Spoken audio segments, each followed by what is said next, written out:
Welcome friends. Now let us discuss your amendments in relation to your job work provisions. Friends, in a job working provision, there is a very small amendment in relation to your Rule 45 Sub Rule 3 with respect to your filing of ITC 04. Now, to understand what is ITC 04, it's quite simple. Principal, whenever he is sending the goods to job worker and getting back the goods from job worker, or from job worker place they are being given to some other person on instruction of principal, that information has to be given by principal in a form called as ITC 04, because when the goods goes between principal and job worker, there is no tax on the goods. So when I am sending fabric to my job worker and getting back shirt from my job worker, there is no tax on fabric, there is no tax on shirt. Obviously job working charges portion, job worker will charge GST, but on the goods there is no tax. For that purposes, government wants to keep track of the goods which are being sent by the principal to job worker and whether they have been received within the time limit by the principal from the job worker. So that is the purpose of filing ITC 04. Now friends, what was happening before the amendment? Before the amendment, this ITC 04 was in fact quarterly. The frequency was much higher, and after the amendment, the frequency has been relaxed. So before the amendment, principal was required to file your ITC 04 on quarterly basis. After the amendment, this form ITC 04 is required to be filed by the principal either on half yearly basis or on yearly basis, that is annual basis. There are two categories rather. Right, if at all the aggregate turnover, if I tell that the aggregate turnover of that assessee is more than 5 crores in preceding financial year, which means big assessees, they have to file on half yearly basis. Small assessees, if the aggregate turnover is up to 5 crores in preceding financial year, small assessees, then they are required to file on yearly basis. So they have categorized half yearly and yearly basis on basis of aggregate turnover. Aggregate turnover more than 5 CR, a big person, half yearly basis, every 6 months you have to file. You have to check that aggregate turnover in preceding financial year. Aggregate turnover up to 5 crores, small person, file on yearly basis. That aggregate turnover of 5 crores you have to check based on your previous financial year or preceding financial year. So this is the amendment that they brought in. Now they want assessee to file ITC because the government saw the track of filing of ITC 04. Majority chunk of the manufacturers or the principal who were sending the goods to job worker, they were not filing ITC 04 or they were filing it belatedly or improperly. That being the case, they thought that let us relax this condition or frequency so that things would fall in line. So they categorized it and they said that okay, if your aggregate turnover is more than 5 crores in previous financial year, you are a big person, file every 6 months. If your aggregate turnover is up to 5 crores in previous financial year, you are relatively small, file on yearly basis. Now quarterly basis frequencies was much higher now compared to half yearly or yearly. Now assume that if your aggregate turnover is more than 5 crores in preceding financial year, what would be your due dates? Things are quite simple. For April to September of financial year, the due date would be 25th of October of that financial year. And for, we are talking about October to March of the same financial year again, it would be 25th of March of next financial year. That is for those assessees whose aggregate turnover is more than 5 CR in preceding financial year. Frequency is relatively more, 6 months they have to file. And if I tell that you are having your aggregate turnover which is less than 5 crores or up to 5 crores in preceding financial year, then you will file on yearly basis for the entire financial year, April to March of financial year. For the entire financial year, you will file only one ITC 04, which will be on 25th of April of next financial year. Right, so things are pretty clear. You have your aggregate turnover more than 5 crores in previous year, Two times you are going to file ITC 04. First time for April to September, 25th of October. Next time for October to March, 25th of April. 25th of April. It's not March, 25th of April. For October to March, it is 25 days after the end of March. So, 25th of April of next financial year. And if you happen to be relatively smaller SSCs, which means your aggregate turnover is up to 5 crores in preceding financial year, for the entire financial year, it is 25th of April of next financial year. That is the change or amendment brought in your section, or rather Rule 45 Sub Rule 3, frequency of filing ITC 04. Now friends, moving on to your amendment brought out in your IGST Act with respect to place of supply. Now, there is an amendment in your section 13 of your IGST Act, to be very specific, section 13, subsection 13 of your IGST Act, which is talking about notified services which government keeps on adding. Now friends, to give a background, place of supply for goods is there in section 10 and section 11. For services, it is there in section 12 and section 13. Section 12 of your place of your IGST Act talks about a situation where your location of supplier and location of recipient of services both are in India.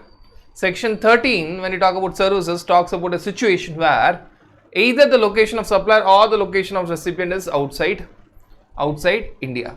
Friends, 10 and 11 is for place of supply of goods, 12 and 13 is for place of supply of services, and 13 is in fact applicable when either location of supplier or location of recipient is outside India. So, we are talking about that situation.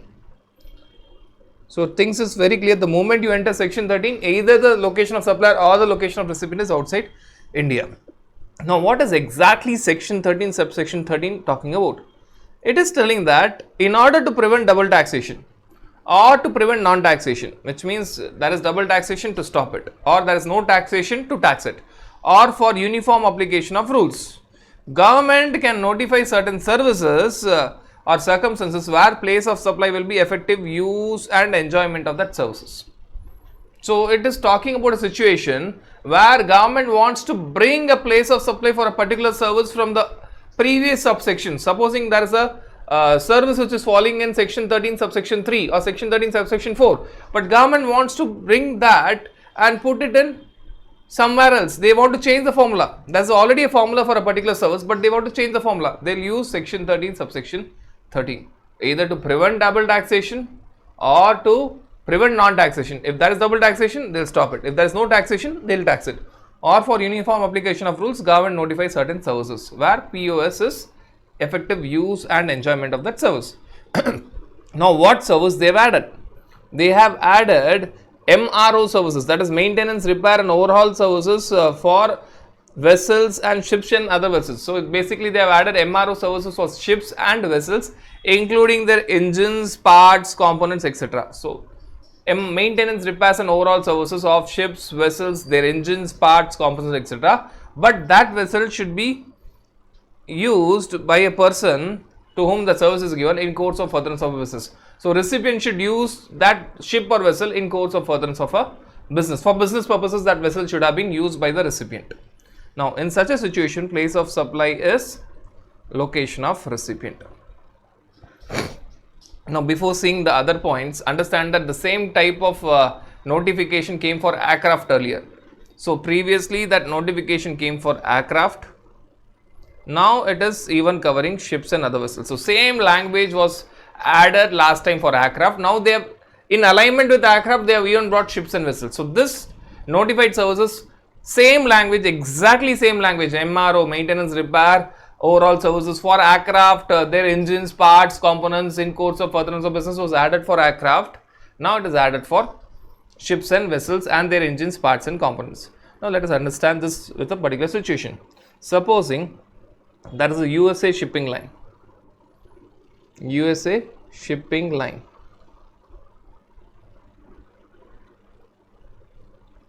Which is coming to India.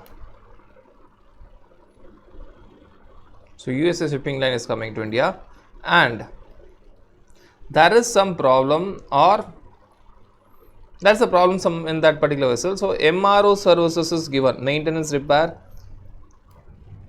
and overall services is given by an Indian company. Obviously, when there is a problem in that vessel in India, normally Indian company will try to work on it. Now understand this particular point, that your supplier, location of supplier is India. Why? The supplier is from India, the Indian company which is doing maintenance, repair, overall services in India, and recipient, location of recipient is USA. It is the shipping line or the ship or vessel belongs to a USA company, so it is recipient is USA. Now what was happening? What was happening before amendment and after amendment? Before amendment,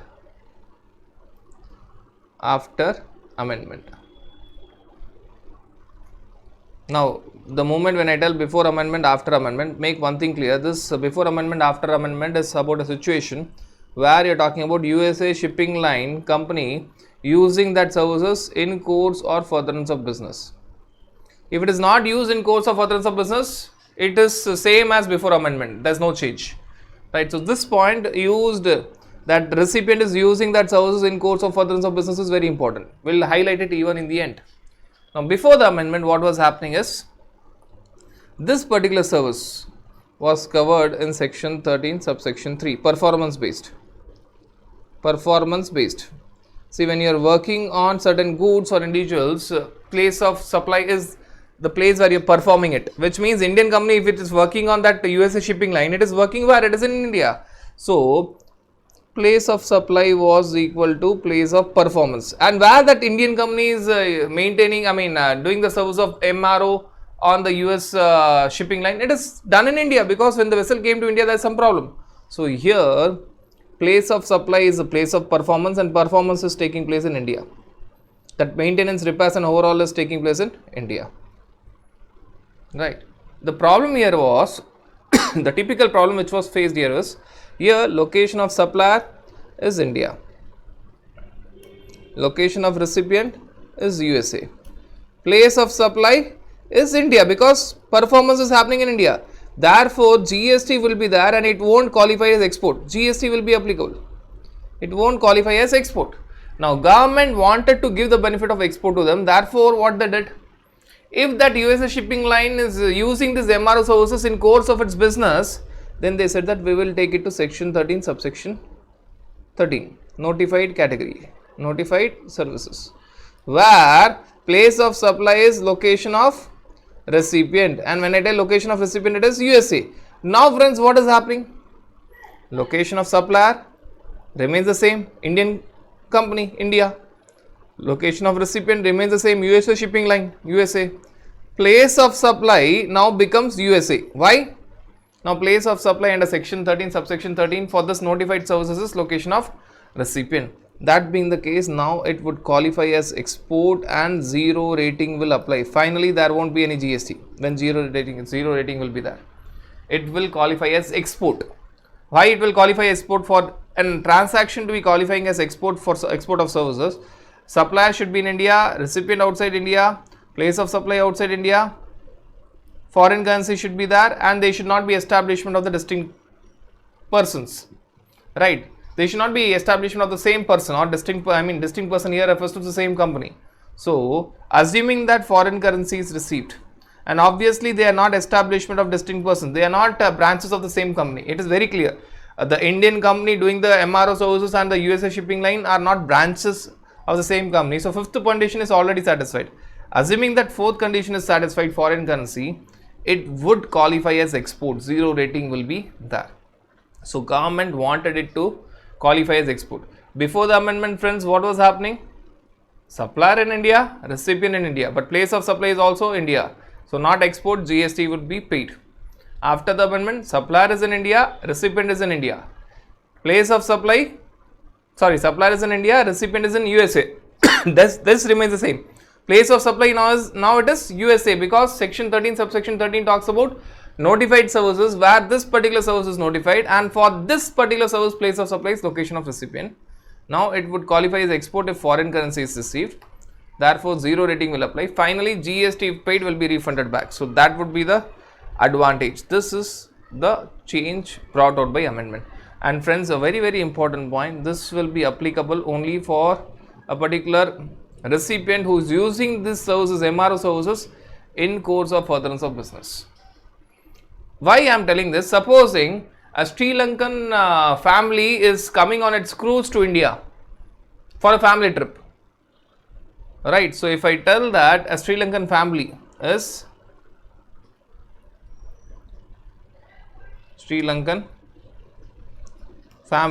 coming in cruise for a family trip, it is always covered in section 13 subsection 3 only. Why? That cruise, that particular the maintenance, repair and overall on that cruise is not for the recipient in course of furtherance of business. It is to the recipient who is not using that cruise in course of furtherance of business. So in this situation, this in course of furtherance of business from the angle of recipient won't be satisfied. So it will still remain under section 13 subsection 3 even after the amendment, right? Recipient should use that particular service, MRO services, in course of furtherance of business.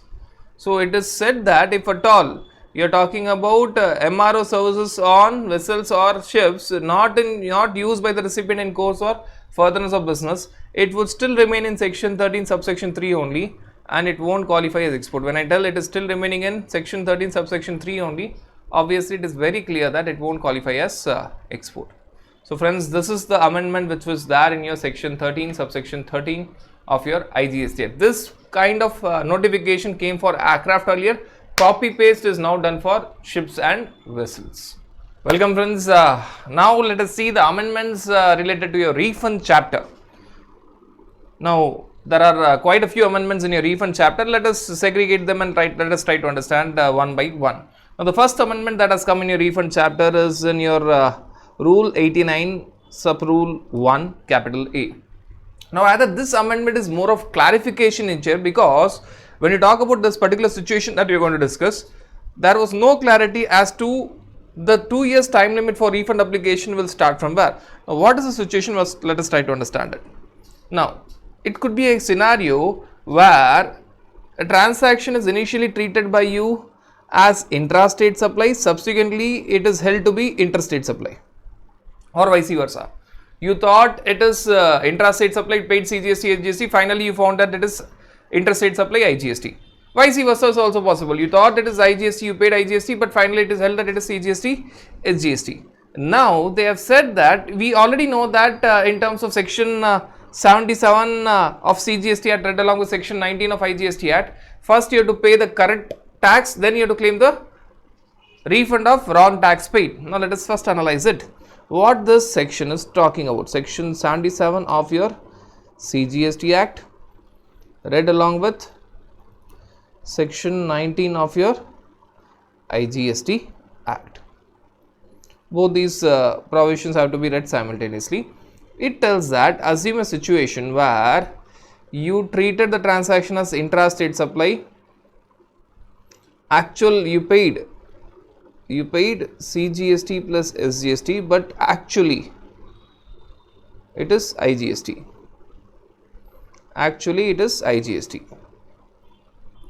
You paid CGST plus SGST, but actually it is IGST. This is situation 1. Situation 2 could be reverse. You paid IGST, but actually it is CGST plus SGST. So you treated it as intrastate supply, finally it is held as interstate supply, or vice versa. You treated it as interstate supply, but finally it is found to be your intrastate supply. Now things were very clearly mentioned in section 77 of your CGST Act read along with section 19 of your IGST Act, that what is the action that you need to take, what is the corrective action that you need to take. Now the action would be, in the first situation, pay the right tax, pay IGST with interest. Here interest is not required because you have already paid something, otherwise generally it is interest. We also discussed that normally tax will be paid with interest, but here it is not required. Then claim refund of your wrongly tax paid, that is claim refund of CGST plus SGST. in the first situation. Similarly, in the second situation, first pay CGST plus SGST. Again, normally when you are paying late, you have to pay with interest, but in this situation it won't come. Then claim refund of IGST because you have paid IGST incorrectly. Now this was already very clear earlier itself. Now understand that this situation, supposing this situation is of say, let us take a period, this situation is of say September 2019. You are paid incorrectly in September 2019. Rather than putting the situation, you are paid incorrectly in September 2019. Finally, you found that you have done a wrong action, you have paid incorrectly, and you are rectifying it. You are paying this tax. You are paying the correct tax, IGST, or the correct tax, CGST, SGST. This you are doing in say September 2021. The issue is for claiming of refund. For claiming of refund, there is a time limit. For claim of refund, there is a time limit 2 years. This 2 years will start from where? This 2 years will start from the time when you have incorrectly paid it, or from the time when you have correctly paid it. So now it is clarified that this 2 years time limit will start from September 2021 when you have corrected the mistake. Right? Though the mistake pertains to, I'll repeat, I'll just walk through it again. You are paid incorrectly, whatever the situation is, you are paid incorrectly the tax in September 2019. Instead of paying IGST, you have paid CGST, SGST, or vice versa. Instead of CGST, SGST, you have paid IGST. That happened in 2019. You rectified it. You rectified the same. You paid the correct tax. In the first situation, IGST. In the second situation, you paid the correct tax, CGST, SGST. You paid the correct tax in September. You paid the correct tax in September 21. This correct payment of tax, in the first situation the correct tax was IGST, in the second situation the correct tax was CGST, SGST. This correction you have done in September 2021. Now for claiming the refund, a very important point, for claiming the refund of wrong tax paid. In the first situation the refund will be of CGST, SGST because you have paid that incorrectly. In the second case it will be refund of IGST. For the claiming the refund, there is a time limit of 2 years. This 2 years, now it is clarified, that will start from the date of payment of correct tax, will start from September 2021. So this time limit of 2 years will start from here and not from September 19, will start from September 21. So now they have said that this particular 2 years time limit, this particular 2 years time limit will start from a particular date, will start from the date of payment of correct tax. Obviously this rule came out in 24 September 2021. Now what if the payment of correct tax was done before 24 September 2021? For the old cases, which is actually not relevant for your exams, the 2 years time limit will start from 24th September 2021. If you have paid the correct tax before 24th of September 2021, time limit of 2 years will not start from the date of payment of correct tax, it will start from the clarification which came on that date, that is 24th of September 2021. Now further going, it is pretty clear. The calculation of 2 years in such a situation will start from the date of payment of correct tax. So if you paid a wrong tax and later on you found that the correct tax is so and so, first pay the correct tax, then claim the refund of wrong tax paid. So when you are paying the correct tax, first pay it off. When you are claiming the refund, that refund time limit will start from the date of payment of correct tax. That is 2 years will start from the date of payment of correct tax. Time limit should be more and it is given more. So that is the amendment in your rule 89 sub rule 1 capital A. Right. Now let us move on to the second amendment in your refund chapter, which is there in your rule 90. That is there when you talk about rule 90, the amendment is there in rule 90 sub rule 3 proviso. Also the amendment is there in rule 90 sub rule 5 and rule 90 sub rule 6. Let us simplify the amendment for you. Now the problem in refund was if at all the documents are insufficient, the officer gives deficiency memo. Officer gives deficiency memo. Now let us understand this. Rule 90 sub rule 3, proviso to rule 90 sub rule 3. Supposing supposing the time limit for refund is 2 years, right? You're talking about a situation where you are applying for refund. I mean, there is a refund which is of say September 2019, and 2 years time limit starts from say September 2019. There's a refund for which time limit starts at September 2019 and it will end at say, it will, let us give a date also. It starts at say 30th September 2019 and it is going to end on 2 years, is going to end on 30th September 2021. You have applied for refund. Let us assume that you have applied for refund, application for refund. Refund application was made on 25th September 2021. There is a deficiency memo which is given. If at all the documents are insufficient, the officer will give deficiency memo, not the notice, which is given on 5th October 2021. The problem with the deficiency memo is, after deficiency memo comes, you have to apply for fresh refund application. You have to apply for fresh refund application again. Right, but when you apply for fresh refund application again, you see the time limit is over. Now the time limit of 2 years, we have assumed that it starts from 30th of September 19, therefore it ends on 30th of September 2021. So 2 years time limit is over on 30th of September 2021. And the first refund application you have applied in time, 25th of September 2021. So that was in time, but officer said that the documents are not sufficient, therefore he gave deficiency memo and he took some time, 5th October. Now law tells that if deficiency memo is given, you have to apply for new refund application. So when you apply for new refund application, obviously it can be only after 5th October. And when you see the time limit ends on 30th September itself. So fresh refund application, there was a time limit problem. You cannot, before the amendment, the problem was you cannot apply for fresh refund application because the time limit is over. Before the amendment, in this particular situation, the problem was you cannot apply for refund application. You cannot go for refund application. It cannot be refund application, cannot be fresh refund application, cannot be made. After the amendment, fresh refund application can be made. So what are they trying to tell? They are telling that the time limit between the old refund application and deficiency memo, the time limit between old refund application and deficiency memo shall be excluded from 2 years, which means this 25th of September 2021 to 25th of October 2021, 10 days shall be excluded, which means it has to be added back. So fresh refund application you can make, and for fresh refund application the time limit will be 30th September 2021 plus 10 days, which means you can make on or before 10th of October 2021. So you can still go for fresh refund application. So after the amendment, this problem is solved. If at all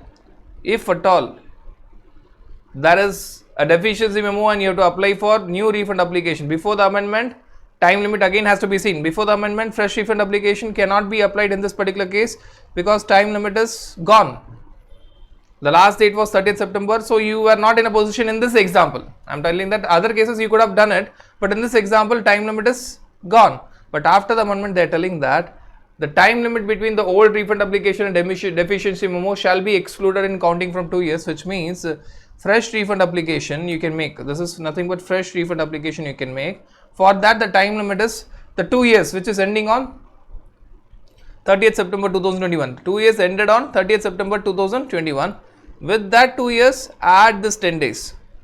The time gap between the old refund application and deficiency memo, you are not in a position to do anything. So add this 10 days, that 30th September 2021 plus 10 days will give you 10th of October 2021. So this fresh refund application should be applied on or before 10th of October 2021. So when you get a deficiency memo on 5th of October, you still have some time to make fresh refund application. So that is the amendment which is brought in your proviso to rule 90 sub rule 3, which you have discussed with the help of an example. Now there's another amendment in the same rule 90, which is rule 90 sub rule 5 and rule 90 sub rule 6. To simplify the amendment, let us see the effect of this amendment. earlier when you make a refund application, you cannot withdraw the refund application. You have to wait for the officer to either reject it or give some deficiency memo, etc., etc. If it deficiency memo is given, automatically it is withdrawn. You need not apply for fresh refund application. Withdrawal option was not given. Supposing I apply for refund application and later on I realize that this refund application is not eligible, or the calculation done in refund application is incorrect, or due to some reason I want to withdraw it. Earlier the option of withdrawal of refund application was not there. Now with the amendment in Rule 90 sub Rule 5 and Rule 90 sub Rule 6, applicant can withdraw the refund application. This will be very helpful in cases where you find that you have applied for refund but it is ineligible, or the amount that you have applied in refund application is not right. So rather than waiting for the officer to reject the refund application, applicant can himself withdraw the application. Now that is the amendment brought in Rule 90 sub Rule 5, and there's another amendment in Rule 90 sub Rule 6 telling that whenever you apply for refund application, there is high chances that the amount gets deducted from your credit ledger. If you apply for refund of ITC, the amount will be deducted from your ITC. The moment you withdraw it, that amount will be again added back in your electronic credit ledger or cash ledger. So the moment you apply for refund, if at all you are applying for refund of ITC, amount gets deducted from ITC. If you withdraw it, again it will be added back to ITC. If you are applying for refund of cash ledger, the amount gets deducted from cash ledger. When you withdraw it, again the amount will be added back to the cash ledger. So simple, in a very simple phrase. There are two important aspects of it. First is, now you have the right to withdraw the refund application. It could be helpful in many situations. Few examples we have discussed. Refund is ineligible, amount is incorrect, or any such reasons you want to withdraw it. Right? Withdrawal is possible, and after withdrawal, the moment you apply for refund application, at times your credit balance comes down. Withdrawal means again the credit balance will increase. The moment you apply for refund application of cash ledger, your cash ledger balance comes down. The moment you withdraw it, again it will be added back. So that is the amendment in your Rule 90 sub Rule 5 and Rule 90 sub Rule 6. Right friends, now the last amendment we will be discussing together. Last amendment in your refund will be discussed together in terms of your Rule 92 and your Rule 96. Let us merge both, because it is talking about the same situation, Rule 92 and Rule 96. Now what is the situation that they are talking about? Earlier, when you talk about situation of withholding refund, this is all about withholding refund, right? So before the amendment, the problem was before the amendment, after the amendment. Now before the amendment, if at all there is refund is completely withheld, the entire refund is withheld, complete withheld, complete withholding of refund. Department thinks that there is some demand against you, so they are withholding the refund. They are not releasing you, and they are not even telling that it is not eligible. They are withholding it. They will adjust it in your against your demand liability. So withholding of refund was there. Normal withholding of refund was there.